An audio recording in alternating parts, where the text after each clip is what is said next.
sama anak gadis itu. Oh aja si ularnya, dibawalah ke rumah. Akhirnya dimasukin kamar, dihias kamarnya, terus si anak yang janda tadi itu dihiasi dengan pakaian-pakaian yang bagus. Oke lah, udah siap dia mau malam pertama kan sama si ular yang dibawa pulang dari kebun pakis tadi.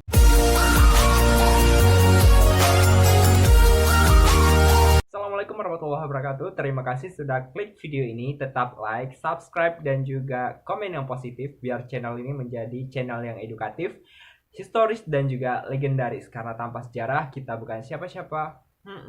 Indonesia itu dikenal dengan kekayaan budaya dan juga sastranya. Hari ini aku bakal share satu cerita rakyat yang mungkin bagi sebagian itu mitos, tapi bagi aku itu bisa dipercaya sih buat dongeng tidur ataupun cerita pelajaran kepada kita semua. Kalian penasaran? Simak terus berikut ini.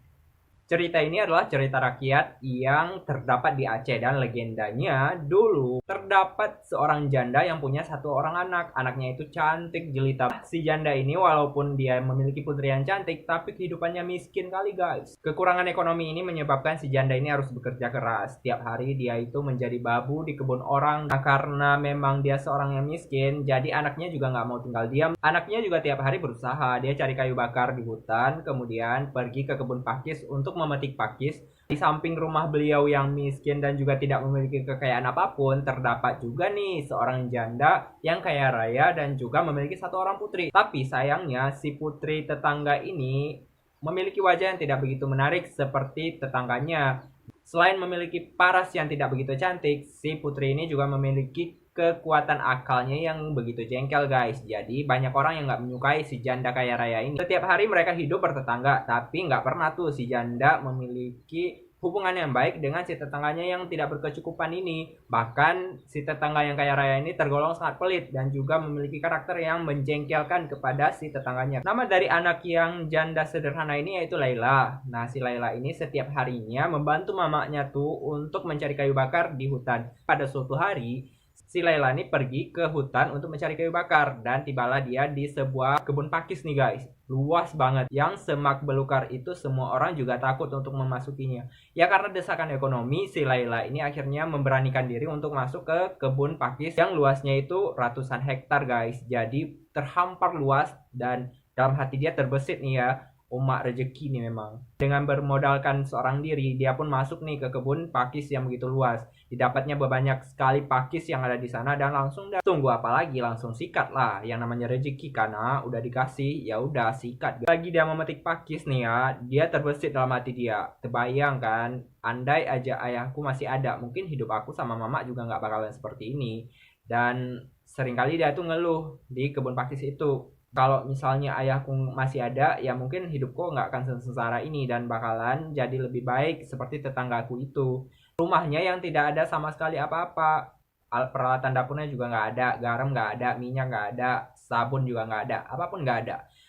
Dia ngomong tuh seorang diri kan di kebun pakis kayak orang gila ya. Tapi ya masih waras juga sih dia.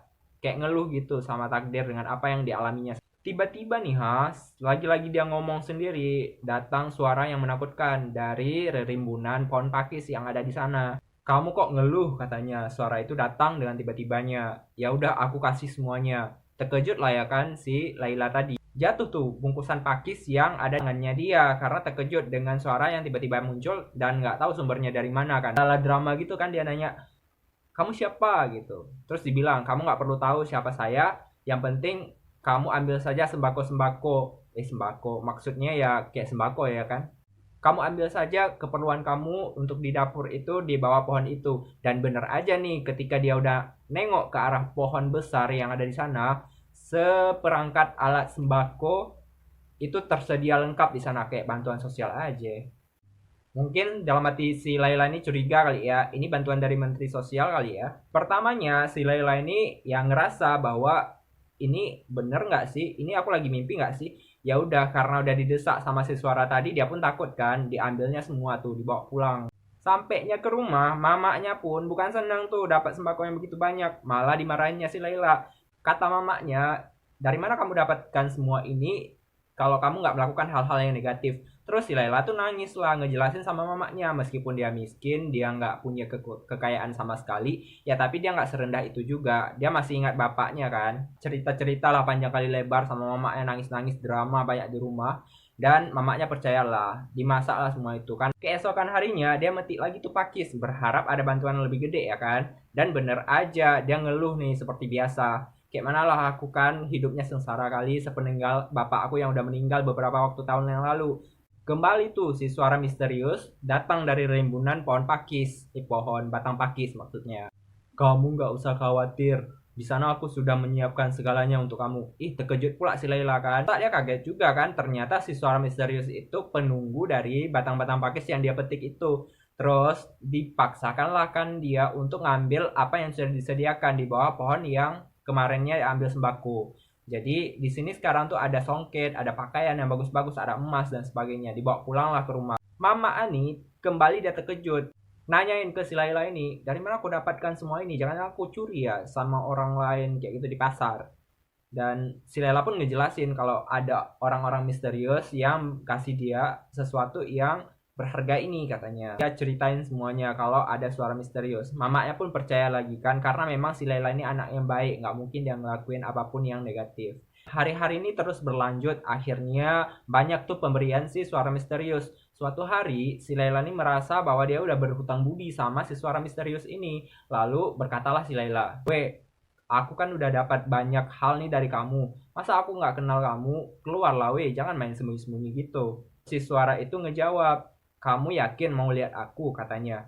Ya jawab si Laila, yakinlah, masa orang yang udah kasih aku sesuatu yang sempurna tapi aku nggak pernah kenal orang itu. Ya udah, aku keluar tapi dengan perjanjian, kamu jangan takut sama wujud aku katanya. Ya udah, heeh aja si Laila tuh. Keluarlah si makhluk itu dan ternyata itu adalah seekor ular besar yang bermata merah. Pertamanya si Laila ini kan mau teriak, dia kan terkejut lah makhluk yang selama ini kasih dia sesuatu itu ternyata adalah seekor ular. Tapi ya teringat lagi dengan perjanjian si ular tadi, nggak jadi teriak dia. Nah, si Laila pun bilang sama si ular, kayak mana aku cara balas budi kau yang udah kasih kau aku banyak-banyak sembako yang kemarin aku bawa pulang ke rumah, ha? Si ular pun ngejawab, kamu simple aja tuh untuk ngebalas budi aku. Cukup menikah denganku. Terkejut lawak kan sama si hatinya Laila, si gadis cantik yang berkulit putih tapi ya berasal dari keluarga yang sederhana dan kurang mampu harus menikah dengan seekor ular. Ya gimana ya? Dan akhirnya dia pun pulang ke rumah ceritain sama mamanya kan. Gini gini gini ceritanya. Kalau misalnya si Laila ini nggak balas budi, yang namanya orang udah kasih sesuatu ya harus dibalas gitu. Akhirnya mamanya oh lah anaknya mau dikawinkan sama seekor ular. Ya mungkin karena udah desakan ekonomi kali ya, udah terlalu nggak punya, jadi nggak apa-apa lah suaminya ular juga nggak apa-apa. Usut demi usut, si Laila ini nikah sama ular. Terus dibawa pulangnya ke rumah. Kalian jangan tanya aku kayak mana cara ularnya ngesot ke rumah ya. Aku nggak tahu. Pokoknya ularnya sampai lah di kamarnya si Laila. Nah, pada jam 12 malam, pas lagi tidur nih ya, si Laila dikejutkan dengan kehadiran sosok laki-laki tampan nih. Ganteng banget ya. Ke kamarnya dia pun terkejut. Siapa kau? Kok berani kau masuk ke kamar pengantin ya? Si laki-laki itu bilang, aku suamimu katanya. Ya, nggak percaya lah si Laila. Si Laila pun bilang, suamiku ular. Ini memang agak sengklek ya si Laila nih, udah dikasih ada laki-laki tampan di depannya malah dia mau milih ular buat suami dia. Emang nggak habis pikir. Nah, si Laila mau kabur nih dari kamar, mau teriak, tapi dipeganglah tangannya sama si orang tampan tadi kan. Dia berjubah warna kuning keemas-emasan gitu kayak pangeran-pangeran zaman dulu. Emang zaman dulu sih ceritanya. Nah, diceritain lah kalau misalnya si ular ini tadi adalah kutukan dari raja ataupun pangeran yang dulunya itu dikutuk sama nenek sihir ala-ala Beauty and the Beast gitulah. Cuma ini versinya ular, bukan singa and the Beast yang ada di film-film Disney itu kan. Setelah mendengar cerita yang ini dan buktinya juga ada bahwa topeng ular itu ada di pojokan kamar dia. Ditunjuklah sama si suaminya itu. Kalau kau nggak percaya, ya udah tengoklah kau sudut di situ. Itu adalah bukti bahwa aku adalah manusia ular katanya. Ya udah si Laila percayalah ya kan. Terus si Laila dikasih kepingan-kepingan uang yang berasal dari sisik-sisiknya itu. Katalah kan si pangeran ini kepada si Laila, ini sisik kepalaku, jika kau lempar ini ke padang yang dekat sungai, maka itu bakal berubah jadi lembu dan juga kerbau, kau bakalan kaya. Terus dikasihlah sisik yang kedua, ini adalah sisik badan aku, jadi kalau kau lemparkan ini ke sawah bakalan jadi padi-padi yang menguning, bakalan jadi kekayaan yang tak terkalahkan dan melimpah ruah. penasaran si Laila nih, besoknya itu langsung lah dilempar itu, diuji coba, Wak, dianalisis, masukin laboratorium. Enggak, maksudnya ya diuji coba, dilempar lah pakai jauh kan. Langsung berubah tuh. Jadi ada banyak kerbau, ada lembu, ada kerbau, ada kambing, memenuhi padang-padang yang dekat sungai. Ya kaya lah jadinya si Laila kan, Wak. Nah, akhirnya si Laila jadi orang kaya. Yang dulunya makan pakis pakai garam, terus nasinya dikutip-kutip dari beras hasil sawah orang, akhirnya jadi orang kaya raya kan sekarang kan, ala-ala YouTuber. Nah, si tetangga ini merasa iri lah, Wak, yang kaya raya tadi, yang janda dan memiliki satu orang anak yang wajahnya nggak secantik si Laila. Akhirnya didengarlah cerita si Laila. Si Laila ini dapat suami dari kebun pakis tadi, yang suaminya itu adalah siluman ular. Bereaksilah skenario mama si janda ini tadi. Nah, dibisiklah sama anaknya kan, kau dengar si Laila udah jadi orang kaya sekarang. Maka kita juga harus jadi kaya lah. Pokoknya kita harus jadi kaya dan bahkan lebih kaya dari si Laila.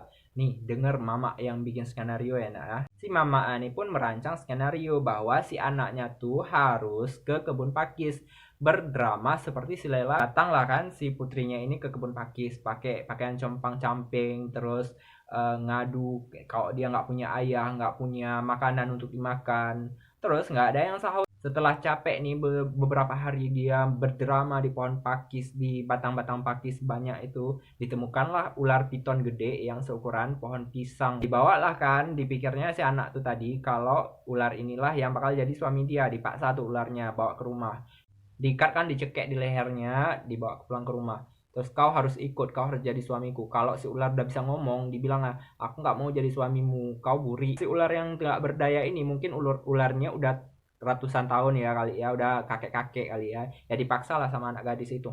Aja si ularnya, dibawalah ke rumah. Akhirnya dimasukin kamar, dihias kamarnya, terus si anak yang janda tadi itu dihiasi dengan pakaian-pakaian yang bagus. Oke lah, udah siap dia mau malam pertama kan sama si ular yang dibawa pulang dari kebun pakis. Pada malam hari mama nguping, jadi dibilang lah sebelum masuk ke kamar sama si mama yang bawa ular tadi, pokoknya apapun yang terjadi ntar malam kau aja ya, jangan ada yang ngelawan. Nanti kalau kau lawan terus suamimu kabur dan nggak dapat kekayaan, kau yang bakalan kukuburkan katanya. Ya udah, si putri ini kan takut dia sama mamanya, kan mamanya juga kejam.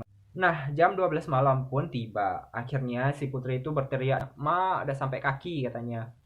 Terus si mama dari luar yang lagi nguping ya, dibilang "Kau jangan ribut. Iyain aja, diam aja. Itu lagi dipakein emas permata taburkan berlian di kaki kamu. Jadi diam aja, jangan ribut, jangan membantah sama suamimu," katanya. Putri ini bilang lagi, "Ma, udah sampai pinggang," katanya. Terus si mamanya nyaut, "Ya jangan kau ribut, itu lagi dipakein kain-kain emas dari mutiara. Lihat tuh si Laila, kan dia jadi kaya raya, dia nggak pernah ribut kalau dipakein sesuatu sama suaminya malam pertama," katanya. Ya udah, si putrinya aja. Si putri ini kembali berteriak, "Ma, udah sampai leher," katanya. Ya udah, kau diam aja, itu lagi dipakein kalung. Nanti kita kan menjadi kaya raya, kita jual semua itu. Dan akhirnya sejam kemudian nggak ada lagi tuh suara-suara teriak dari dalam kamar.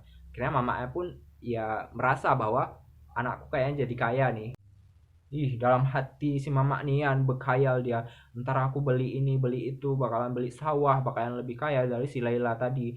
Ya udah, akhirnya didobraklah pintunya karena dipanggil-panggil si anaknya ini nggak nyaut-nyaut dari tadi. Pas ditengok si ular yang udah ratusan tahun umurnya udah menelan si putrinya itu hidup-hidup. Nggak ada lagi sisa tuh, yang ada sisa cuma ular yang bunting berisikan manusia dalam perut. Nah, tunggu apa lagi, si mama pun teriak kan minta tolong. Si suaminya Laila dan juga si Laila tuh datanglah ke rumah kan, tanyain kenapa. Lah dibilanglah seperti itu ceritanya. Akhirnya si mama tinggal sendiri dan nggak punya lagi anaknya. Buat kalian jangan suka iri hati sama tetangga, karena jalan rezeki itu setiap orang beda-beda. Jangan kalian contoh-contoh mau bawa ular ke kamar, nanti yang ada bukannya jadi pangeran tampan, malah kalian yang jadi santapan ular ya, Wak ya. Jangan main ular, apalagi main ular-ularan, jangan coba-coba. Oke, Wak, terima kasih sudah like dan juga buka video ini. Terus subscribe dan juga komen yang positif biar channel ini menjadi channel yang edukatif, humoris, legendaris, dan juga historis. Karena tanpa sejarah kita bukan siapa-siapa. Terima kasih.